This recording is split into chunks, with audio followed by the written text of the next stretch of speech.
Hello, c'est Julien, enfin c'est Denis, qui va vous lire son livre Béberger, le quatrième opus. Donc voilà. Écoutez, on va commencer, hein, n'est-ce pas? Lorsque Michel arrive enfin, une vague de soulagement. Ah oui, j'ai oublié de le dire, ça s'appelle les retrouvailles. Lorsque Michel arrive enfin, une vague de soulagement envahit Julien. Il s'élance vers lui, un sourire illuminant son visage, se remémorant la nostalgie de leur dernière rencontre en 2006.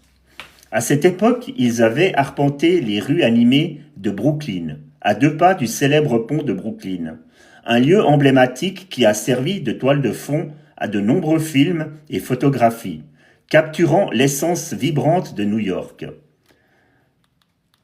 Julien se souvient des lumières scintillantes de la ville, de l'énergie électrisante qui émanait de chaque coin de rue. Ils avaient partagé des rires et des souvenirs tout en se promenant, admirant la vue nocturne sur Manhattan, où les gratte-ciels illuminaient la nuit.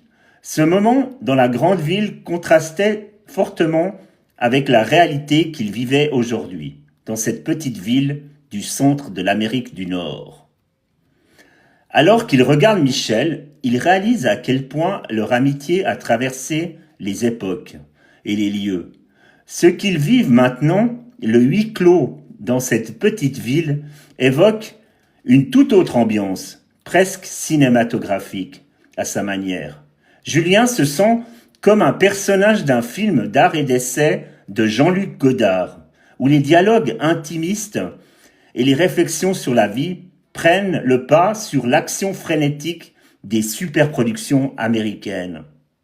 Le contraste entre leur passé à Brooklyn et leur présent ici, loin du tumulte de la vie urbaine, lui semble presque surréaliste. Dans cette petite ville, ils ont l'opportunité de se reconnecter profondément, d'échanger sur leur vie, leurs rêves et leurs préoccupations, loin des distractions habituelles. Julien accueille Michel avec une étreinte chaleureuse, reconnaissant la chance qu'il a de l'avoir à ses côtés. Ensemble, ils peuvent créer des nouveaux souvenirs, tout en honorant leur histoire commune. Alors qu'ils commencent à discuter, Julien se sent prêt à partager ses réflexions sur ce qu'il a vécu depuis leur dernière rencontre, tout en espérant que l'amour et la solidarité qu'ils ont observés autour d'eux continueront de nourrir leurs propres liens. En montant dans la voiture de Michel, Julien ne peut s'empêcher de remarquer que son ami semble un peu perdu avec la technologie moderne.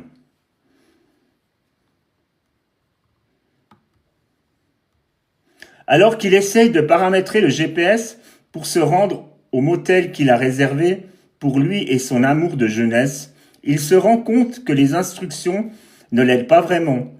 Au lieu de rester sur l'autoroute, le GPS les guide vers des routes de campagne sinueuses et étroites. « Cool down, ça va nous faire une découverte, » dit Michel, avec un sourire décontracté, tentant de garder l'ambiance légère. Julien, bien que d'abord un peu inquiet à l'idée de perdre du temps, commence à apprécier l'idée de cette aventure imprévue. Les paysages qui défilent à travers les fenêtres sont pittoresques, avec des champs verdoyants et des petites fermes éparpillées de ci et là. Cependant, une autre surprise attend Julien.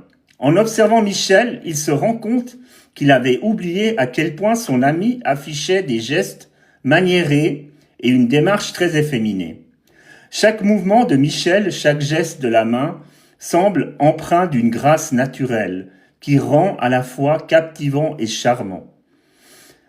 Cela rappelle à Julien les souvenirs de leur jeunesse, des moments où ils riaient ensemble, des stéréotypes et des attentes sociales. La voiture continue de serpenter à travers la campagne et Julien se laisse porter par le moment. Malgré les imprévus, il se sent de plus en plus à l'aise avec Michel. Ils commencent à échanger des anecdotes sur leur vie respective, se remémorant leurs souvenirs d'autrefois et partageant leurs rêves d'avenir. En voyant Michel ainsi, il réalise que la connexion qu'il partageait jadis est toujours présente, même si elle a évolué avec le temps. Les routes de campagne, bien qu'imprévues, permettent à Julien de se reconnecter à son ami, d'une manière authentique. Ensemble, ils explorent des pensées et des réflexions sur leur passé, tout en savourant l'instant présent. Ce voyage devient alors une métaphore de leur amitié, un chemin sinueux qui les rapproche et leur permet de redécouvrir les aspects les plus précieux de leur lien. Alors qu'ils continuent sur la route à travers la campagne, Michel commence à expliquer les raisons qui l'ont poussé à changer de lieu professionnel.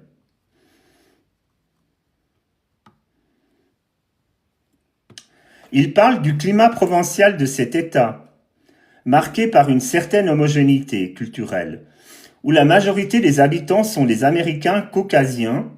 Pour Michel, qui a toujours été un homme ouvert d'esprit, ce changement a été à la fois une opportunité et un défi. C'est un autre monde ici, dit-il, en désignant quelques maisons ornées de drapeaux américains. Beaucoup de gens affichent fièrement leur patriotisme. Et tu vois souvent des affiches de campagne comme American Great Again, accrochées partout. Ça peut être un peu déroutant, surtout après avoir vécu dans des endroits plus tolérants. En effet, il y a encore 2 mois en arrière, Michel vivait en Californie. Julien Asquès, observant avec intérêt les maisons qu'il passe. Chacune d'elles semble raconter une histoire, et les drapeaux flottants témoignent d'un sentiment d'identité forte, mais aussi d'une certaine insularité. Les mots de Michel résonnent en lui alors qu'il prend conscience des nuances de cette région, loin des métropoles cosmopolites qu'il a connues. À mesure qu'ils avancent, Julien remarque également les armureries et les stands de tir qui bordent la route. Ces établissements rappellent à quel point la culture de la possession d'armes est ancrée dans certaines parties des États-Unis. Cela le surprend un peu, lui qui vient d'un milieu où les discussions sur la sécurité et les droits des armes sont souvent plus nuancées et controversées. Il y a une forte culture de la chasse et du tir ici, explique Michel. Comme s'il lisait dans les pensées de Julien.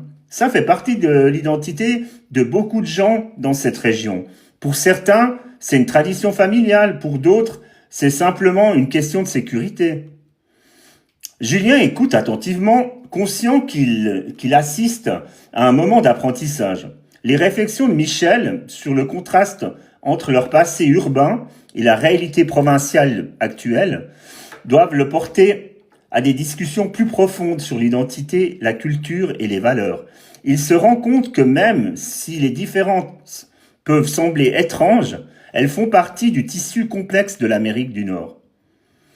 Alors qu'ils poursuivent leur trajet vers Huntington, Julien se sent reconnaissant d'avoir Michel à ses côtés pour naviguer dans ces nouvelles expériences.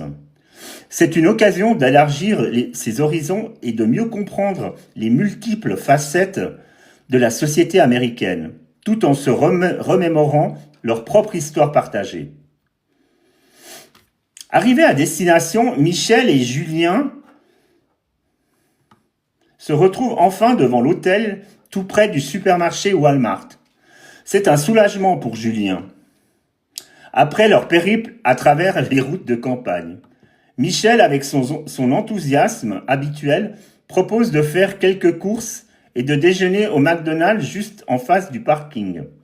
Ça sera parfait pour reprendre des forces avant de célébrer nos retrouvailles, dit-il, en souriant.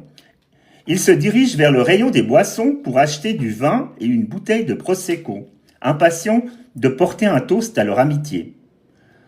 En attendant leur tour à la caisse, la jeune caissière les accueille avec un sourire. Mais lorsqu'elle arrive aux bouteilles d'alcool, elle semble gênée. « Désolée, je ne peux pas scanner ces bouteilles.